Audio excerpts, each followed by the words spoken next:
Hello everyone, this is IronZaku. After my last video ranking horror movie villains, I figured I'd end off the month of October with a bang, literally, by also doing another tier list for all 13 Halloween movies. And for this one, I decided to drag along a special guest for this video, so introduce yourself. Hi, my name is Chanel, and this is my first time doing a YouTube video, so please bear with me, and thank you for having me here. No problem. Of course, Chanel here is someone who I collab with on streams as well on her Twitch, and if you want to see where that is, I will have a link to her Twitch in the description. Very kind of you, thank you. No problem. Of course, you know a lot about the Halloween movies as well, and we got the tiers here sorted from top to bottom with Legend, Halloween Treat, Okay Enough, Stop It, and Burn in Hell, which is pretty self-explanatory for those movies that really suck. I love it.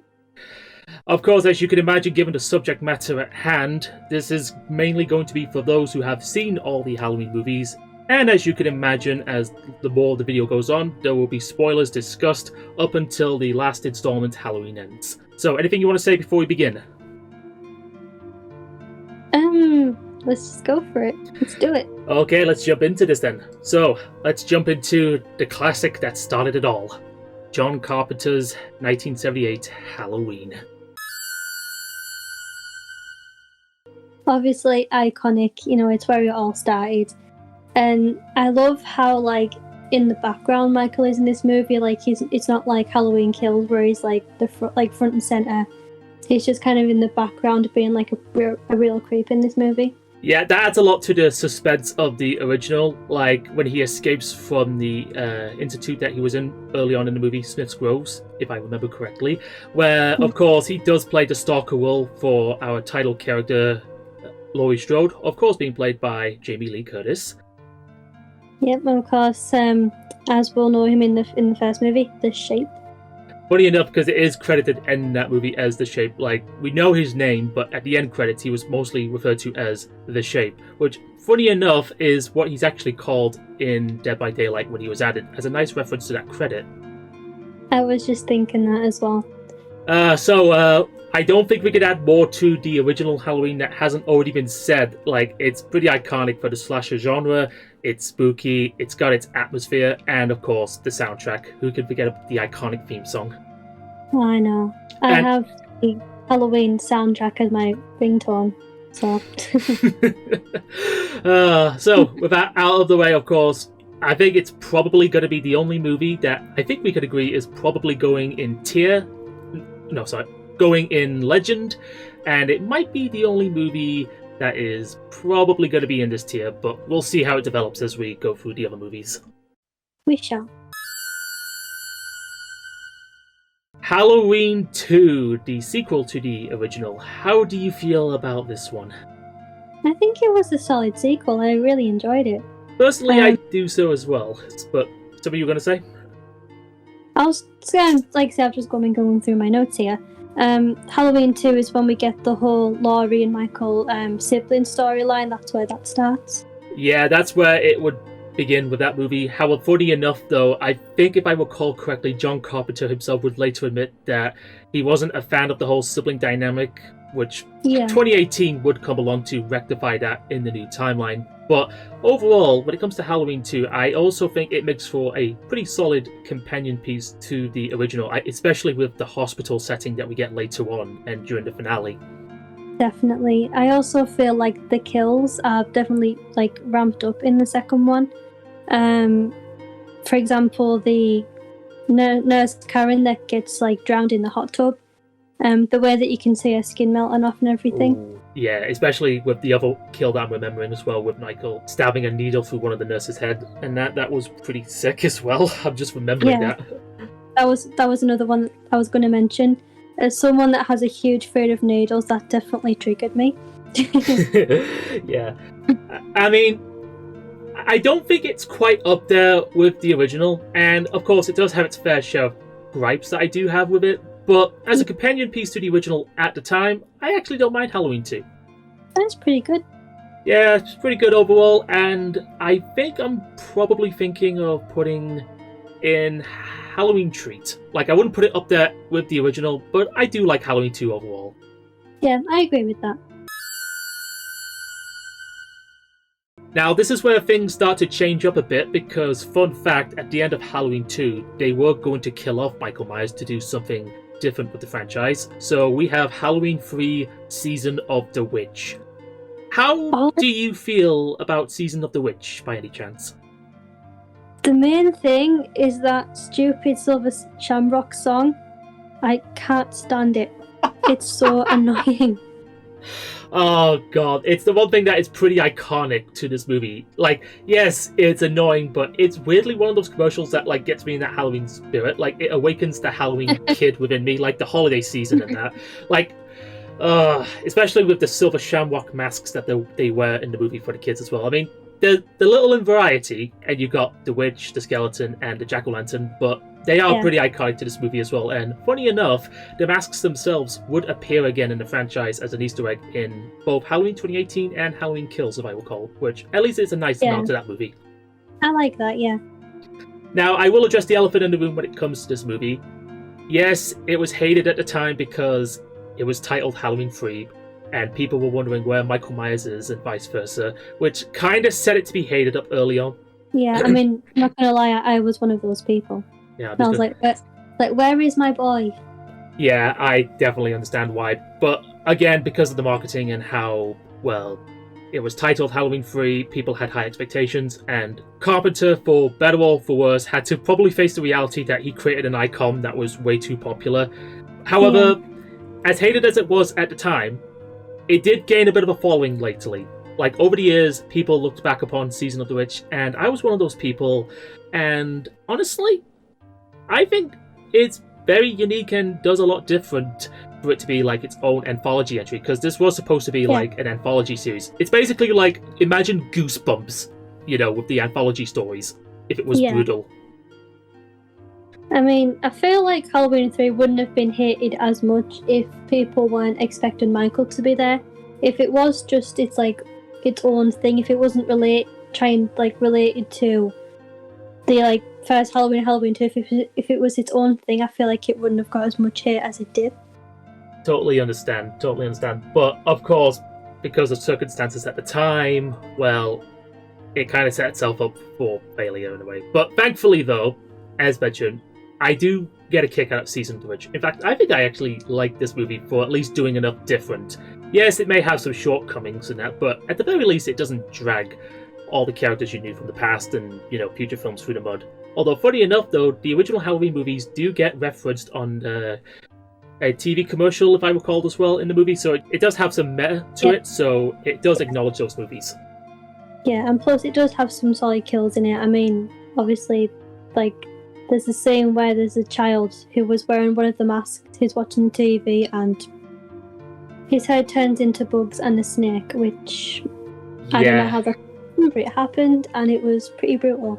Yeah, Season of the Witch had the balls to kill a kid, believe it or not, guys. Yeah. It had the balls. And another thing that makes this movie high up for me is that it has quite a very bleak and iconic ending, where our main character is on the phone with the TV stations, right, begging them to get rid of the commercials so that children wearing the masks won't die. But when he gets to one of the channels later on, he's constantly screaming, "Stop it!"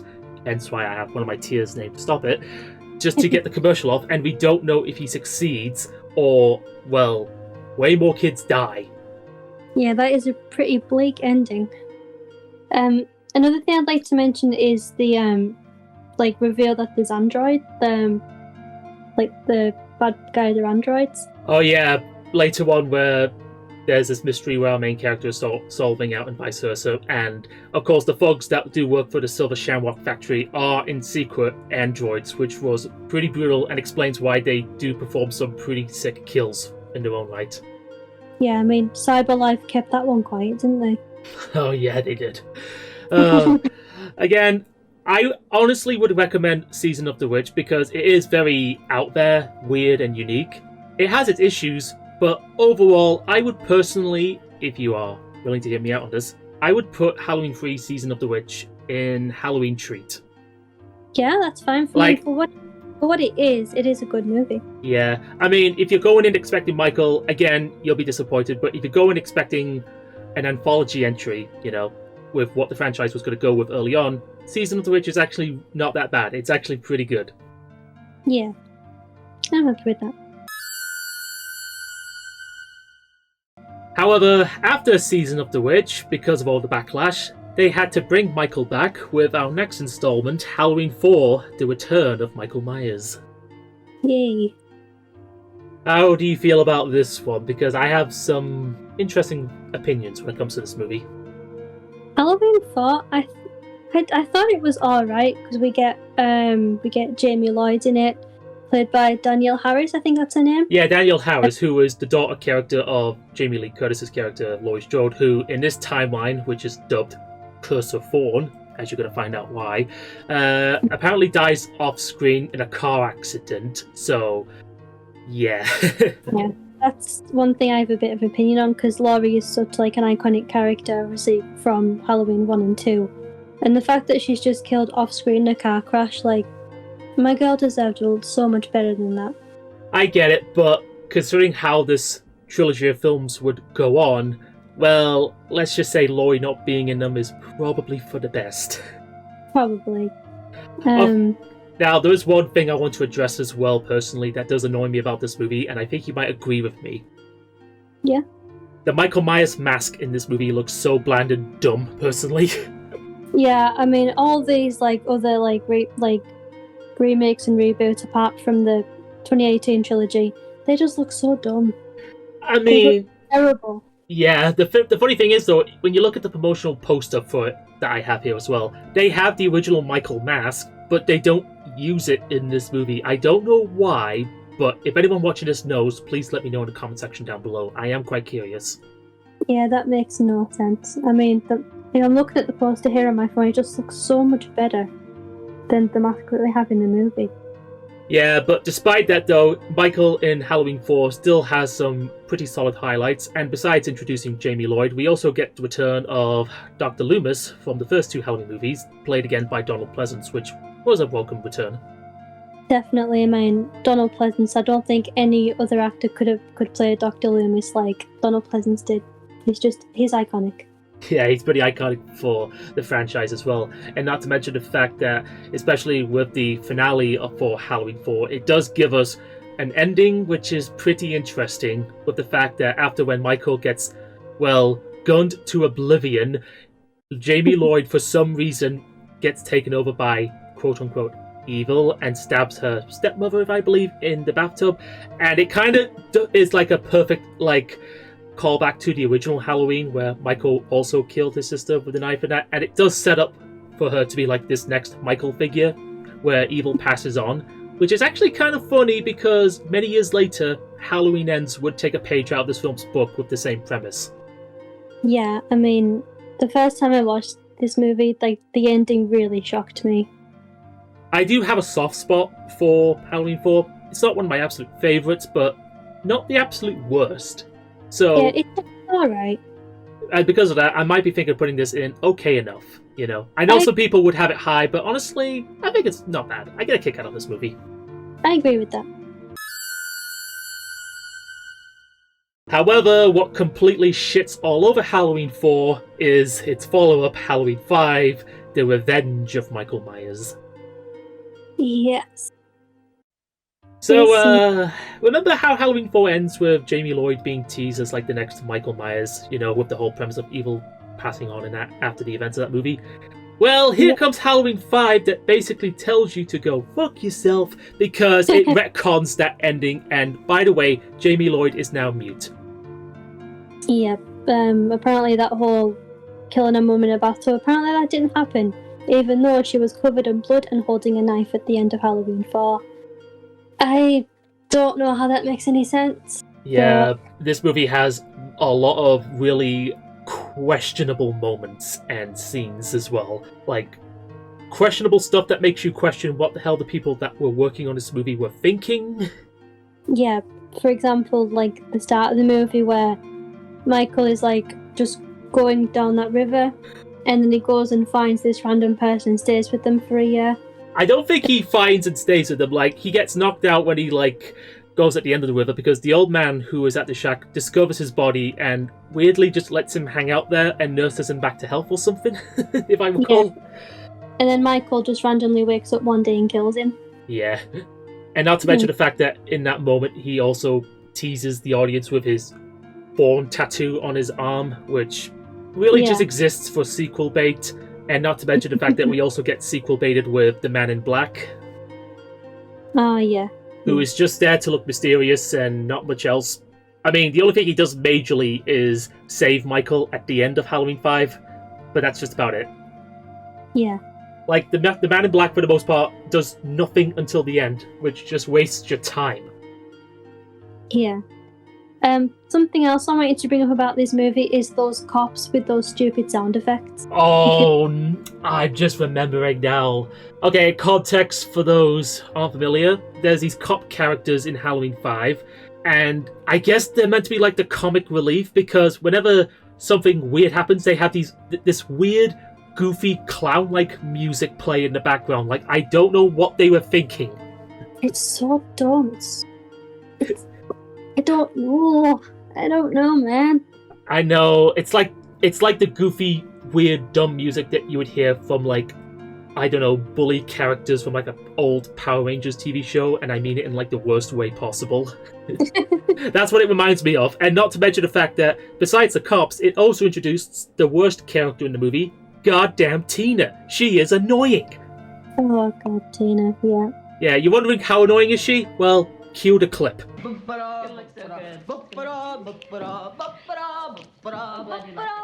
For me, it's when Jamie is Jamie's hysterical, she's quite obviously upset, and she's begging Tina not to leave her by herself, and she just goes. She just leaves Jamie crying by herself. I mean, you just wouldn't do that. You wouldn't at all. And also as a side note as well that I realised about this movie, for some weird reason, Loomis in this movie is a bit more of an ass. That I just remembered. Yeah. Like, he's just like traumatizing this innocent girl that he visits at the hospital, and I'm just like, dude, what are you doing? That was something else I was going to bring up. Like, Loomis, you're better than this. Another funny thing that Loomis does, right, is use Jamie Lloyd, right, to lure Michael downstairs in the Michael house, which looks different again for some weird reason, to a trap. Using a child as Michael Myers' bait is just, I don't know, it's just weird. Yeah. And then after when he traps him and beats him with, I think, a wooden plank, if I recall, he awkwardly, like, falls on top of him, and I'm just like, oh, yeah. Have I put on the wrong movie? Like, at least, it's like, it looks like for a moment they were about to kiss, and I'm just like, what? There's a scene there where Loomis has hold of Jamie and Michael is coming down the stairs, and Michael's just offering Jamie up to Michael, saying, this is who you want, like, you want her. Like, this kid is going to need so many therapy bills. Yeah. And, of course, since we've droned on for quite a bit on this movie, you can imagine that personally, would you agree if I just put this in Burn in Hell? Yeah, that. Burn in Hell. This is our first Halloween movie that is deserving of this title. It really pisses on the ending of Halloween 4, and I do not want to think about this movie ever again. No, do not like this movie. Now we have Halloween 6, The Curse of Michael Myers, if I recall. Okay, this one's going to be interesting to say the least. Would you agree? Yeah, and this is the movie that I was saying before. I was watching it, and I don't even have anything to comment on because I didn't know what the hell was happening. I couldn't follow it. I get why, because this one introduces, of course, the Curse of Fawn cult that we got teased at the end of the last movie, because apparently a lot of stuff was happening in Halloween 5 with its production that when it got passed on to the new team, they were basically like, hey, follow this up, which is an unplanned mess, which kind of reminds me of the Star Wars sequel trilogy and how that was unplanned. And Curse of Michael Myers is... I don't know. It's very weird. Very weird. Not to mention that they recasted Jamie Lloyd in this movie for another actress as well, since Danielle Harris couldn't come back. So that's a loss, personally. And... Sorry, go on. The only thing I have to comment on this movie is the sad passing of Donald Pleasance. I think he passed away before the movie came out. I think so, yeah, or during the reshoots as well, if I recall. Yeah, this would be the last movie where Donald Pleasance would be Dr. Loomis before, unfortunately, his health deteriorated so badly that he passed away. So, he again was one of the better parts of the movie, so rest in peace, Donald Pleasance. Definitely iconic. Yeah. And funny enough, I'm just remembering as well that Curse of Michael Myers even had Tommy Doyle return from the original Halloween, one of the kids that Laurie was babysitting. And funny enough, Tommy Doyle in this movie was played by none other than Paul Rudd early on in his career. So you could say that. Sorry. I was just saying that was interesting because I didn't know that. Yeah. So basically, Ant-Man himself made an appearance in a Halloween movie, which I think is actually kind of funny, and he does have some over-the-top moments here and there, which I thought were pretty entertaining, personally. The more you know. Yeah. And the funny thing is, right, this movie does have two versions available, if I recall, because it has the theatrical and the producer's cut. Honestly, I don't think watching either version improves the movie that much. The only major differences, I think, is that the producer's cut is a bit more in line with what the producer of the series wanted, and it's a lot more less is more with its violence and gore, and does have a more faithful soundtrack that does sound pretty familiar to the Halloween franchise that you know, rather than like guitar solos for some reason, as you would imagine, and a very different ending as well, because in the theatrical ending, well, Paul Rudd's character just basically injects Michael with some needles to stun him and proceeds to beat the crap out of him with a steel pipe. So, again, for those watching, Ant-Man does win against Michael Myers early on in his career, confirmed. Or you have the producer's cut ending where Donald Pleasance's character of Dr. Loomis gets cursed to lead the Curse of Thorn cult, where he gets the thorn tattoo on his arm and he's just screaming his head off, and I'm just like, you don't have to be any more of these movies now. It's over.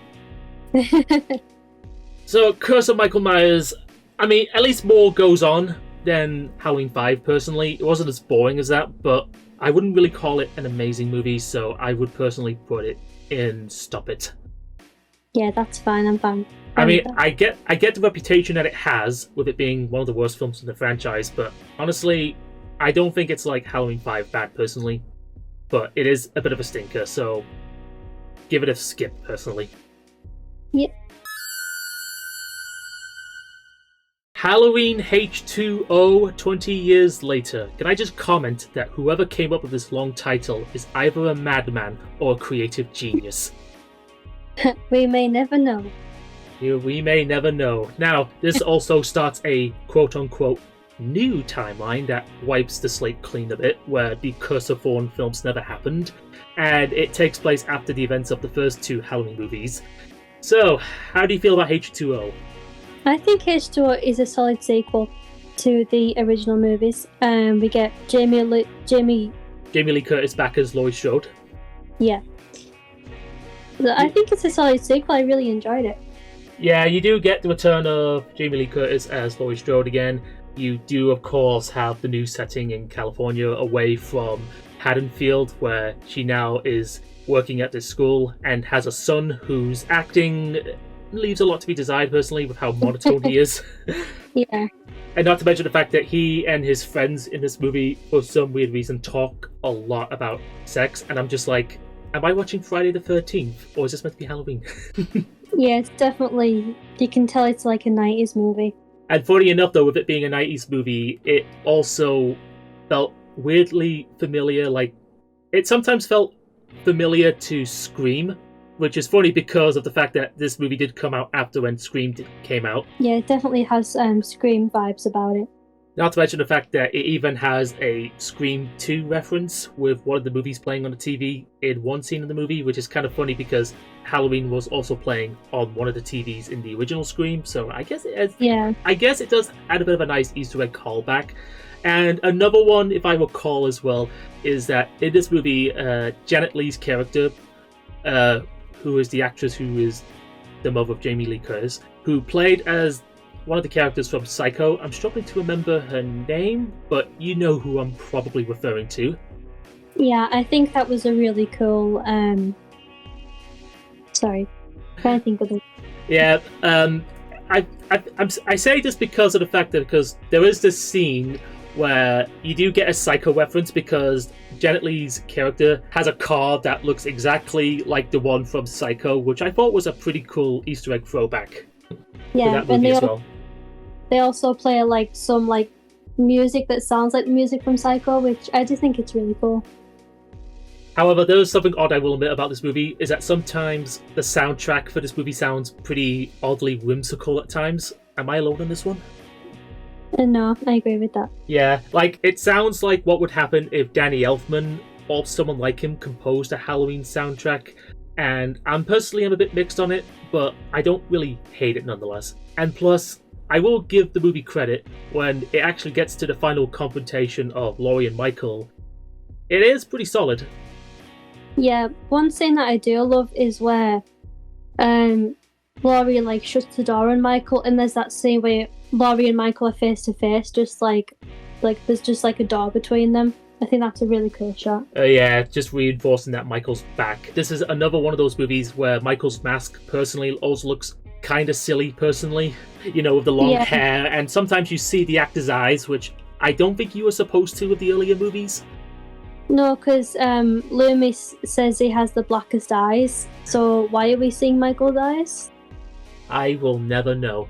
However, it does provide a sort of solid ending with the final confrontation where Laurie, of course, gets the upper hand after crashing into Michael with an ambulance, right? And then proceeds to chop his head off with an axe, which I thought was pretty badass.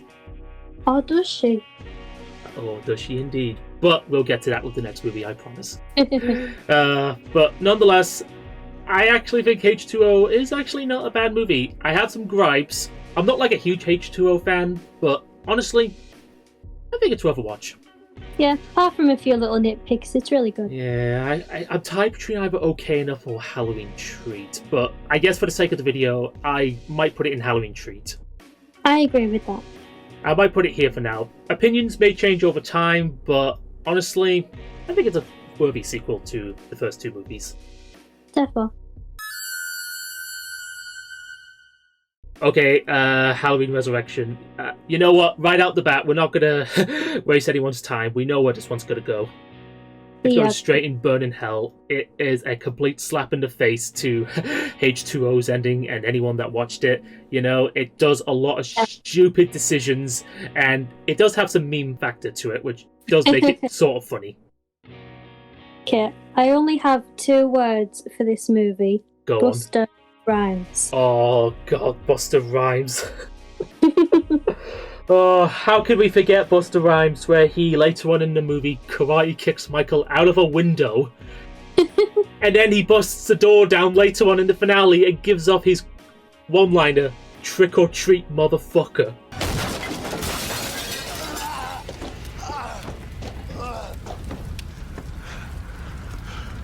Trick or treat, motherfucker. It's just so dumb. However, it's so dumb, but it's funny. Yeah, that's the only thing that does save this movie at times, is that it does have some so bad it's good moments. Like, if you watch it drunk with friends, you might have a laugh. But honestly, though, it's one hell of a stinker, and it is probably my least favourite Halloween movie in the franchise. Yeah, I agree with that. And not to mention that the introduction for this movie just does everything to piss you off, because, let's address this, right? You thought that Laurie Strode killed Michael at the end of H2O? Well... You would be wrong. Because apparently Michael swapped himself out for a double by crushing his throat so he couldn't speak, put his mask on that double, and just calmly walks out the crime scene while the double is just in the ambulance that Laurie chases after. Yep.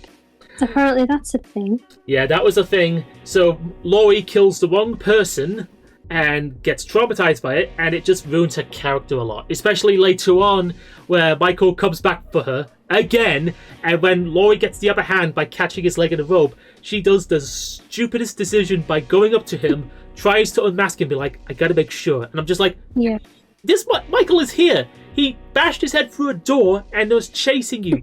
Do you think it's another stunt double that's been brainwashed to be Michael or something? I know, like, Laurie, what are you doing? And not to mention the fact that because of her stupidity, Michael gets the upper hand and kills her. Yep. And then she shares a very awkward kiss on his mask, and I'm just like, you do realize you're still siblings in this timeline, right? What is going on? Yeah, I was about to say, that's your brother, Laurie. Like... What? I don't know. What were they thinking? I don't know. But, of course, afterwards then, as you would expect, you then get a new cast of characters that are just so one-dimensional, so bland that you just don't care. But the only one that you remember, just because of the memeability of this movie, is Busta Rhymes' character, and that's just about it. That's the only one I mostly remember. Yeah, there is only one kill that kind of sticks out for me, apart from what happens to Laurie, is the guy that gets killed with that tripod. Like, impaled with the camera tripod. Yeah. Apart from, I don't know anything much more about this movie, apart from Busta Rhymes. Yeah. And of course, Busta Rhymes gets the upper hand in that final battle by electrocuting Michael in the balls.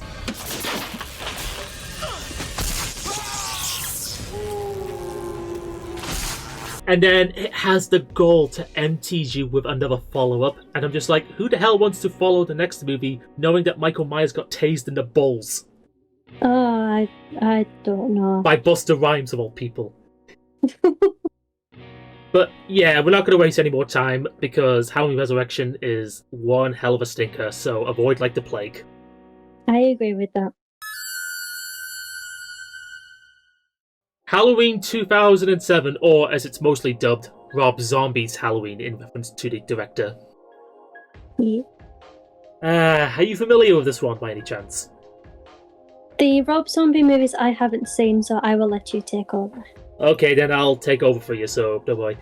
Okay. Rob Zombie's Halloween is basically both a prequel and a remake to the original Halloween. The prequel aspect reveals a lot more about Michael Myers' childhood and shows us how he became a bit more violent and having to live with an abusive household with his family and vice versa.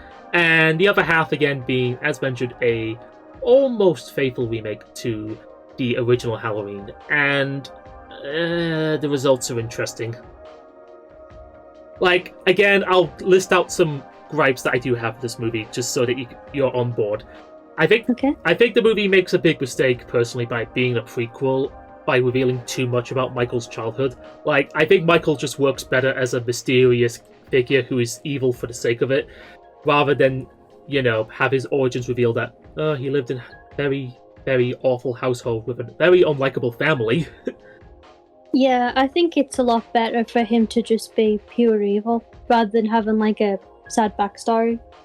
Yeah, and it sometimes, you know, has odd moments in the prequel aspect where the Halloween theme, for some reason, plays when he's escaping detention in the hallway, just so that later on he can commit his first kill on one of the school bullies who picked on him.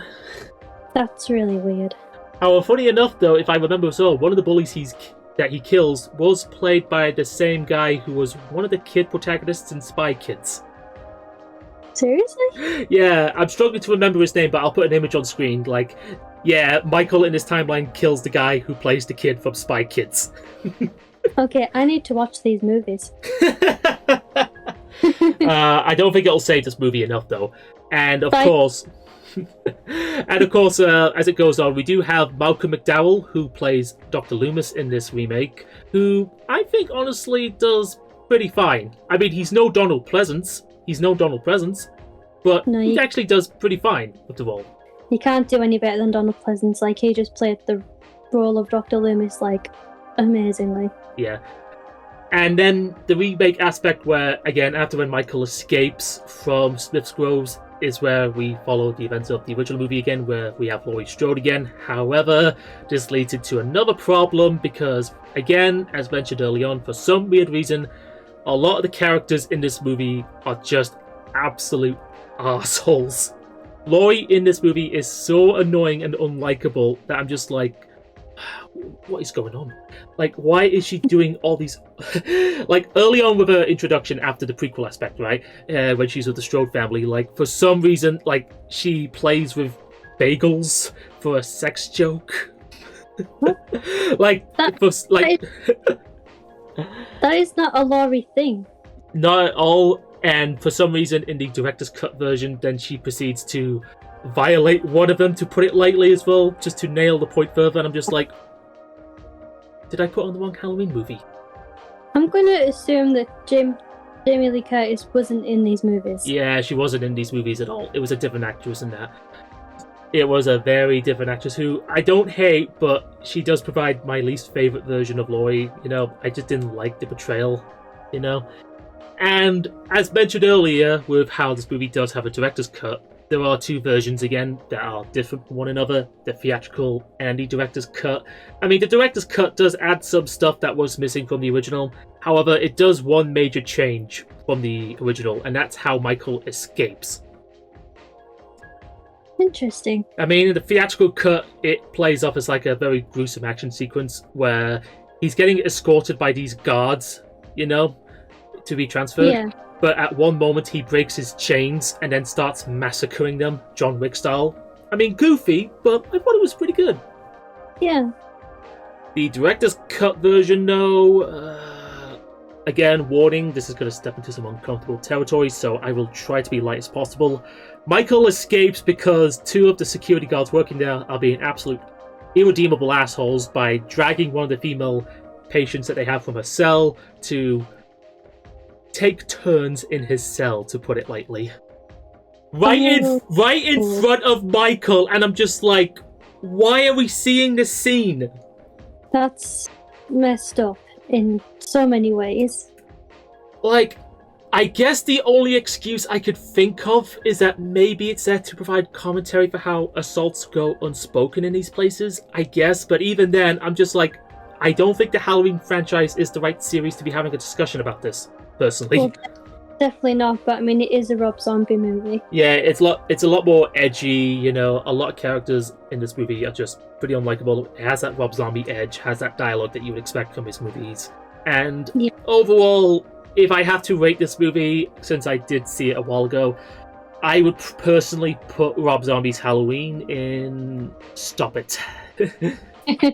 Like, it's not for me, you know, it's not for me. I don't fully hate it. I mean, the only reason why it's not going in Burn in Hell is because, unlike these two, I could take this one a bit more seriously. And it does have some pretty brutal, over-the-top kills, and Michael is pretty savage. So it does have that going for it, but honestly, I would say skip this remake and just stick to the original. Rob Zombie's Halloween 2. Okay, big question for those watching. Did you like Rob Zombie's remake of the first movie? If you did, you'll probably like this. If you don't, this film pretty much doubles down on a lot of the problems that I had with that movie, and it becomes a lot more try-hard and, well, weird. Very, very weird with the dream sequences of Michael's mother appearing with the white horse and that, and I'm just like, what? That is already very weird. Yeah, like, again, it's been a very long time since I last seen this movie as well, and, well, it is still brutal. It does provide some pretty brutal kills, and that, but for some weird reason, Michael is unmasked a lot in this movie, and in Halloween 2 from Rob Zombie, he looks a lot more like a hobo than he does Michael because of all the hair that's grown on him that I thought looked a bit silly.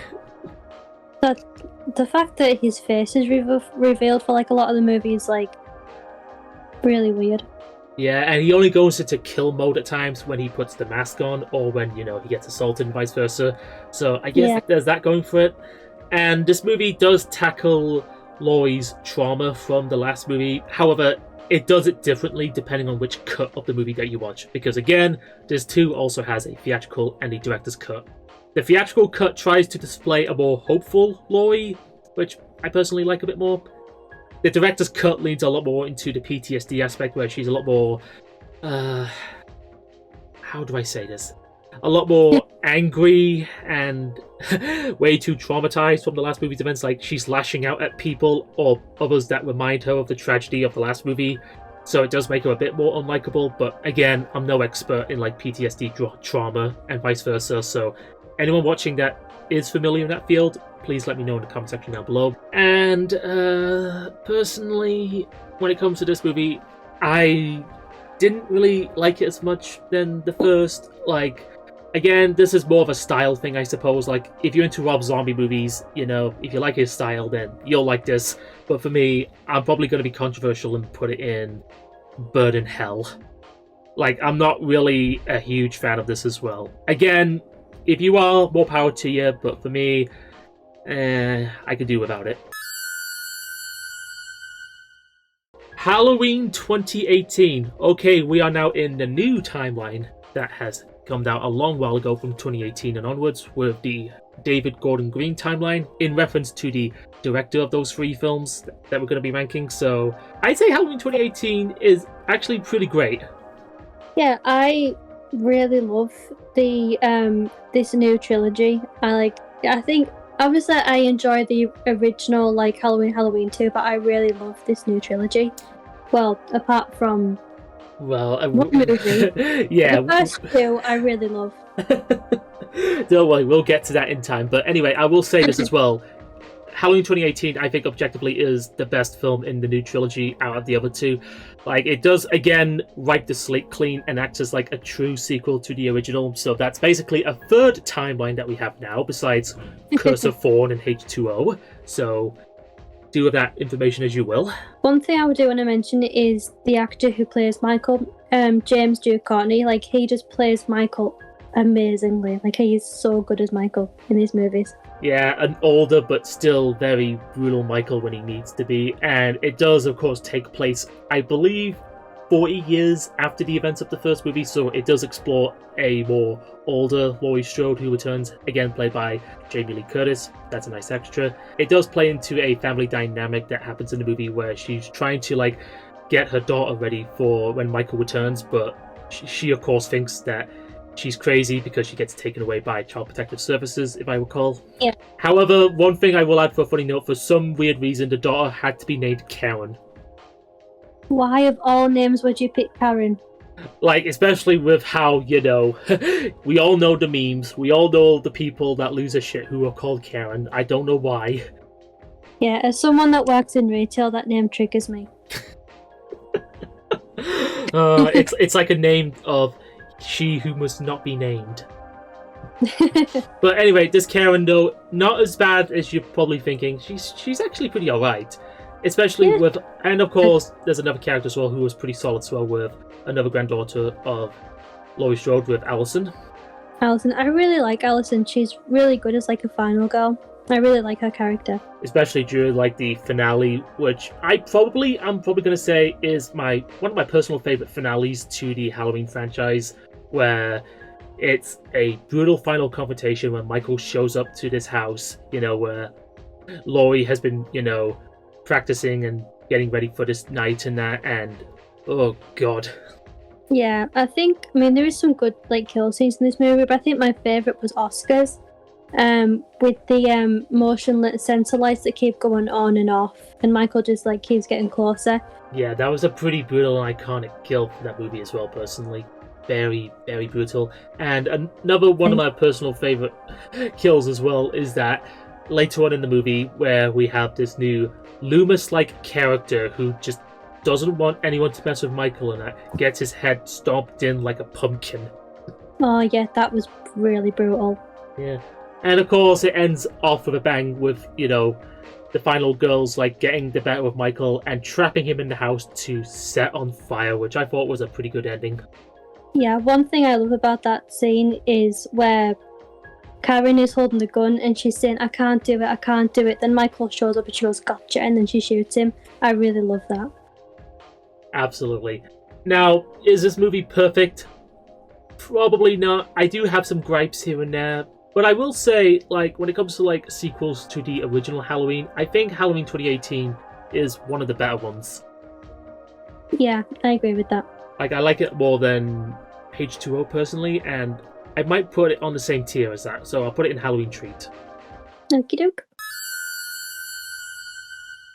Halloween Kills. Oh, this is going to be a very divisive one because a lot of people have some very interesting thoughts about this movie. Yeah, this might be an unpopular opinion, but this is, I think after the original, this is probably my favourite Halloween movie. I just love how brutal and terrifying Michael is in this movie. Like, I will say this, right, if you're going into this movie wanting to see Michael Myers deliver on the title of getting some brutal kills and going on his rampage, and he does have some iconic moments, like emerging from the burning house after the events of the last movie and vice versa. If you're going in with that mindset of seeing Michael go on an absolute massacre, this movie is worth the price of admission. Definitely. I mean, I love it. This is like my comfort movie. The only problem I have with it is the whole evil dies tonight thing. That is cringy, and it just goes on too much. That also leads into an issue that I have, because we also have to talk about the rest of the movie as well, because besides evil dies tonight, which is absolutely annoying because everyone just won't shut up about it, there are moments and scenes where, if you stop to think about them, the residents of Haddonfield do some really stupid things to try and stop Michael. You know, they are so unbelievably thick. For example, the woman who shows up at the end of the movie with the whole mob thing, does she have like an iron, or is it kettle or something? I think it was probably an iron, if I recall, because again, very long since I last seen this movie and that. Although I'm just remembering a dumb kill as well, where one of the residents early on tries to shoot Michael with a gun, but he opens a car door perfectly just to put the hand back to her, and for some reason she pulls the trigger. Like, what? Yeah, that made me laugh, I'm not gonna lie. And again, another problem as well is that they get they think they see Michael Myers later on in the movie, but in actuality, it's one of the inmates who also escaped from the transfer bus from the last movie, and they're just like, there he is, we better kill him and that, and you know, it's not Michael. I'm just like, can you guys stop? He's not as tall as Michael. Did no one stop to think, wait a minute, this guy doesn't match Michael Myers that we imagine. Maybe he's the wrong guy.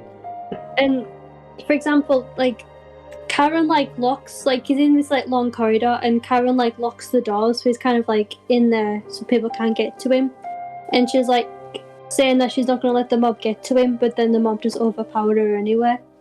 And it of course results in him jumping off the hospital building to his death. So yeah, that was kind of sad.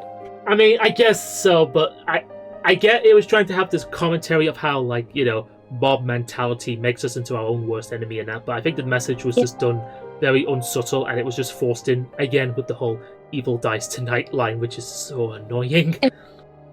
One thing I really wanted to mention is near the end of the film, with the whole mob beating Michael up, the song, the music that plays during that scene is just so kick-ass. I just love it, that scene with that music, it's so cool. That's one thing I will say that does elevate this trilogy as well. John Carpenter does return to comprise the soundtrack as well, and the music in this trilogy, to its credit, is actually really good. Really good. Yeah, I mean, the music that plays during that mob scene, I actually have it downloaded on my Spotify because I love it that much. Now, Halloween Kills is a very divisive entry. I do admittedly like it, but I can understand the complaints that everyone else would have with this movie. Yeah. So this is going to be a hard one, because I might personally be alright with putting Halloween Kills, for me at least, in okay enough. Yeah. I know you said it's your favorite, and I respect that, so don't worry, but I'm putting it yeah, sorry. It's your list, you didn't do what you need to do. Yeah. Again, I don't think it's as good as the last one, because again, there are issues that do stick out like a sore thumb. Again, evil dies tonight over and over again. It gets annoying. Yeah. But honestly, I don't think it's as bad as people make it out to be. I do have a soft spot for this movie. Yeah. Halloween Ends. Oh, I feel like you got a lot. I feel like you got a lot to talk about this one. Yeah, I remember when this movie came out, and I went to the cinemas to watch it because I was so excited. I went there with my Michael Myers shirt on. I was so ready for it, and it was very disappointing. Especially with how it was marketed. For some weird reason, it was marketed as the final chapter of Michael and Laurie's rivalry. This is the end. You gotta get the finale. When it came out, however, what you actually got, though, was a movie that distracted you with another plotline and a new character that we never see or hear established from either of the last two movies, and he takes up a lot of the screen time. And that character, of course, is Corey Cunningham. Oh, this character. This whole movie is just a headache. Like, I'll give him some credit, right? He's not the worst character in the franchise. He's not. And the introduction where he babysits a kid and that, I think would make for an effective, like, short film, you know, if you remove, like, the Halloween connections and that. If it was, like, babysitting gone wrong, where he accidentally kills the kid, spoiler alert, then I think it would have worked a lot better, like an anthology story. Yeah, I remember in the cinema, like, the whole cinema just gasped when that happens. However, for me personally, when I saw that scene as well, I was just thinking to myself, because... Again, context, the kid in this movie is an asshole to him. And he even, like, locks him in one of the dark rooms upstairs. I think in the attic or something, right? If I recall, right? Yeah, he locks him in there, and Corey, I probably think was scared of the dark or something, tries to, like, scream to get out, and he starts kicking the door down. And it results in him, right? For some reason, like, the kid doesn't think to move out the way at all. And he gets hit by the door, which propels him back over the staircase, I think, and he falls to his death, coincidentally, when his parents come back to see his death. Like, what the hell? Imagine opening your door and you just see your kid fall to his death, like, just imagine that. Now, I will say as well, if you were hoping that this finale would have delivered, well, you gotta wait until roughly 40 minutes or so until Michael shows up, because you're spending most of your time in this movie following this very rushed romance plotline between Allison and Corey. Yeah, I remember when I was watching it, I kept looking at my phone, like, to say how long we'd been watching, because I'm just like, I expected Halloween, where's Michael? Because, like you said, it takes 40 minutes for him to even appear. The only part of this movie that I enjoyed was the whole Michael and Laurie showdown at the end. I will give it that, I guess, but in comparison to Halloween 2018, I just thought the final fight was a bit more weaker in comparison, because it's just basically two elderly people just playing whack-a-mole with one another in the kitchen. That's exactly what it is. And to, of course, get back onto Corey's character, just so we don't forget about him. I get what the movie was trying to do with him, you know. It does try to explore that premise of evil passing on, like what Halloween 4 almost did, and it explores it a bit more, I'll give it that. But I feel like it just takes way too much focus away from what most people, I think, probably wanted from this movie.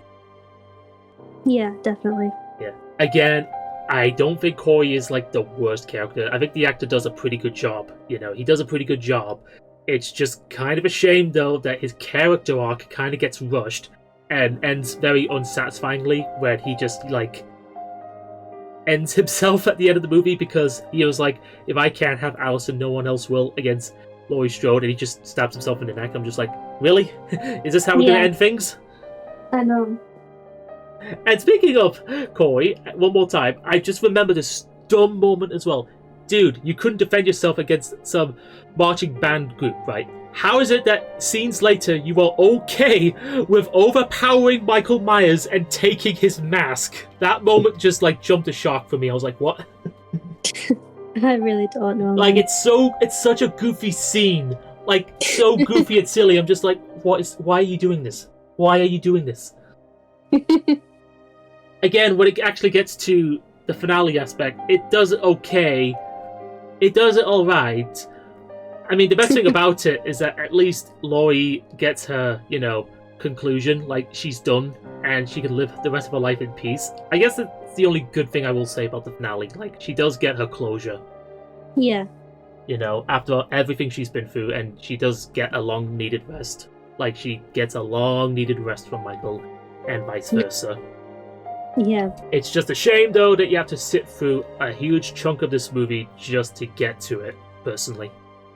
Yeah, for real. Like, if I wanted to watch a movie, right, where there's a romance plot that goes on for long enough, but at the very least, it has characters that I cared about, and a story and that is well written. If I wanted to watch a movie like that, where we have these characters, right, and you have this romance plotline going on, and then when shit happens, you go, oh my god, this is going down south quick, I would just pop on the movie Drive.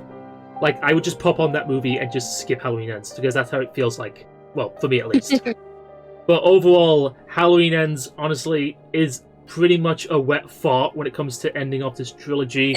Like, I know, it is a wet fart. I do not care what people think. I know this movie has its fans. It has its fans, you know. I'm not denying that. If you liked it, more power to you. More power to you. But for me, I'm just like, eh.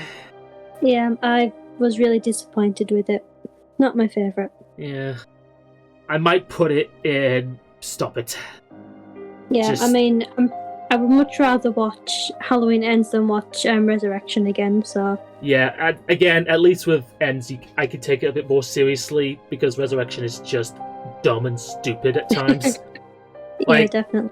Like, I do get a better kick out of Halloween Ends than Resurrection, but when it comes to ending the finale and delivering what people wanted, it left a lot to be desired.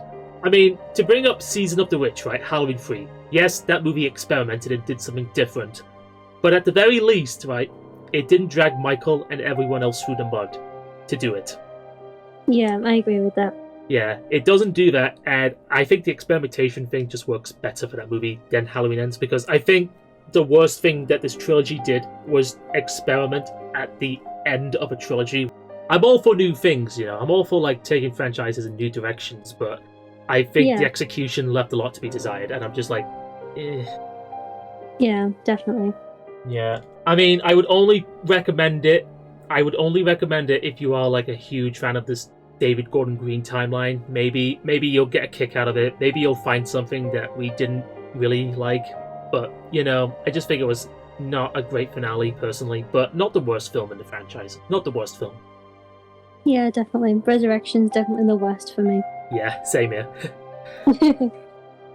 And that concludes the tier list of all the Halloween movies ranked. How do you feel about this? I think we did a good job. Did the best we could. And again, thank you all so much for tuning in and watching. I hope you enjoyed the video. And as mentioned before, I will have Chanel's Twitch linked in the description, so do give her a follow. No, thank you. No problem. And of course, if you like the content and you want to see more, then hit that like button, share the video, comment, and subscribe. This is IronZaku signing out. Have a good one, everyone. Bye-bye!